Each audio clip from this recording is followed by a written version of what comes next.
Gente, eu estou aqui para falar hoje, mais uma vez, para falar sobre Lilith. Porque ainda existem muitas pessoas que argumentam que Lilith não existe, que essa passagem bíblica não se refere a uma deusa e que ela nunca foi a primeira mulher de Adão. E usam muitas vezes o argumento de que Lilith aparece na cultura religiosa muito tempo depois, lá por 1700 por aí, quando é descoberto o alfabeto de Ben Sirá. Tudo bem, gente, tudo bem, sem problema nenhum, sem problema nenhum. A tradição era oral, para começar a tradição era oral. Certas coisas que nós temos no cristianismo, nós não temos no judaísmo, porque o judaísmo manteve muito fechada a sua religião. Então, somente depois de muito tempo é que começaram a aparecer certas coisas. Lilith é uma destas coisas que aparecem depois. Mas isso não quer dizer que Lilith não estava. Lilith, eu mostrei para vocês, inclusive em outros vídeos, que Lilith aparece inclusive na Bíblia. Não na passagem de Isaías. A passagem de Isaías é comum, mas ela está na Gênesis. É clara a presença de uma outra mulher na Gênesis. É clara. É só ler a Gênesis e prestar atenção. A pessoa tem que aprender a ler. A pessoa tem que aprender a ler e entender o que está lendo. Por exemplo, se eu disser a você quem foi o primeiro povo a cultuar o Deus Yahvé, as pessoas todas dirão que foram os hebreus. Que foi a partir de Abraão que o povo passou a ter começou a partir de Abraão o culto monoteísta de adorar apenas ao Deus Yahvé. É isso que todo pastor vai dizer e qualquer pessoa vai dizer. Porque ela não leu nas entrelinhas. Ela não leu. No tempo de Abraão, ele encontra uma pessoa que era sacerdote do Deus Altíssimo. Se ele encontra alguém que já era inclusive sacerdote do Deus Altíssimo, é porque já havia o culto a este Deus. E essa pessoa é Melquisedeque, a quem ele dá um tributo, um dízimo. E muita gente se baseia aí na história de dar dízimo, que foi o primeiro dízimo dado foi por Abraão. Mas Abraão saqueou uma região e por passava nessa região pertencia a Melquisedeque e ele pagou uma taxa. Pode chamar de dízimo. Mas ele pagou uma única vez. Dos despojos de guerra, para não dizer o que saqueou daqueles que ele matou. Porque o povo sumério já cultuava, já existiam pessoas no povo sumério que cultuava a Deus Yahvé. Existiam vários deuses e um deles era Yahvé. Já falei sobre isso em vários vídeos, que Elohim, não vou falar de novo. Mas então, Lilith já existe na Suméria histórias sobre Lilith. Já existia o culto a Deus Yahvé. Tanto que Melquisedeque era sacerdote. Não era nem adorador, ele já era sacerdote.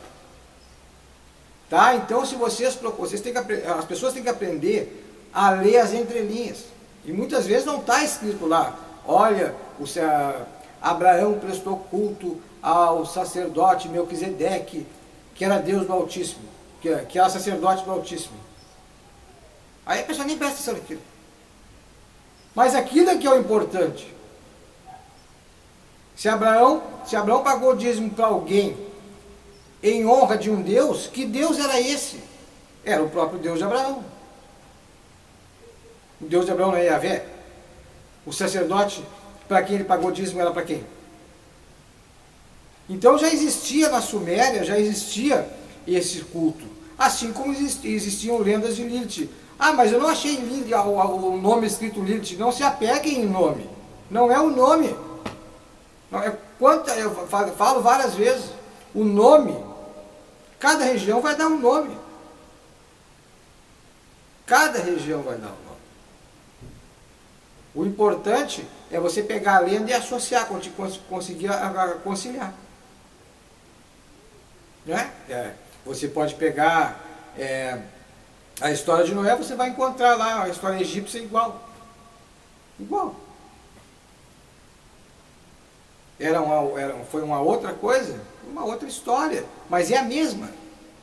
É só você associar, você vai ver que no fundo está contando a mesma coisa, só que numa tradição diferente.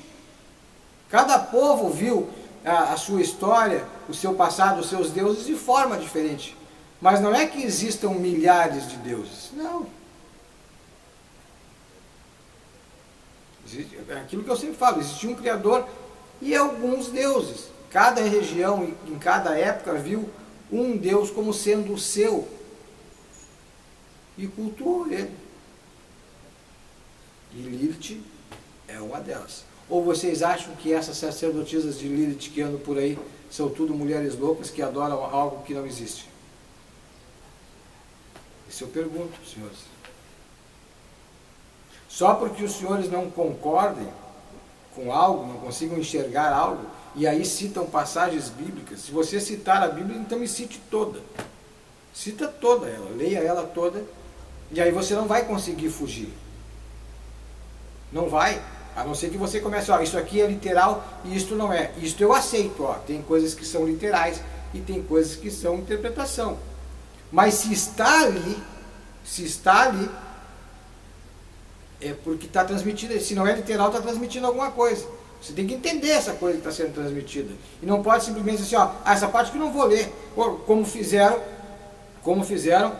os evangélicos que rasgaram a Bíblia. Os evangélicos rasgaram a Bíblia. Pegaram a Bíblia católica e rasgaram. Tiraram lá umas partes e disseram, isso aqui não serve, pronto, não aceito isso aqui e está acabado o assunto. E aí? Quem é que decidiu?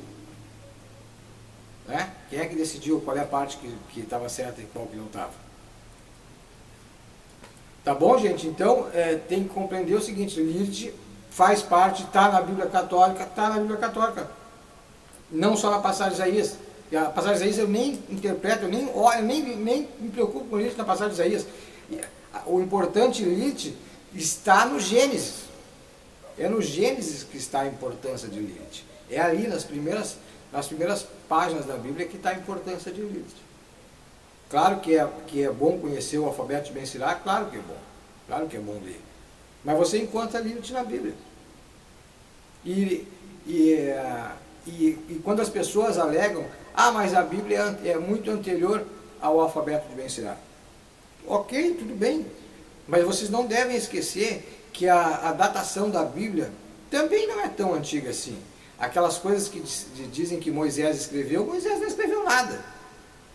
Isso é óbvio. Não precisa nem pensar muito. Pois a própria morte dele está narrada nos livros que ele diz que dizem que ele escreveu. Como é que ele escreveria sobre a própria morte?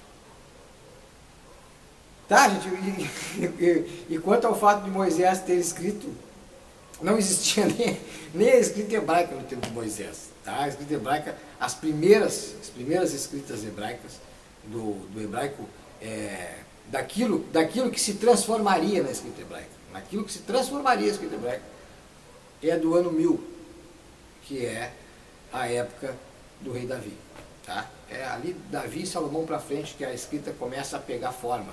Antes disso não tinha. A escrita antiga, eu já falei nisso em outros vídeos, a escrita, se Moisés soubesse escrever, ele escreveria em egípcio. Me acha uma parte da Bíblia em egípcio e eu dou um chapéu para vocês de presente, escrito com o meu nome, o bruxo não sabe o que está dizendo. Tá bom? Um abraço a todos vocês.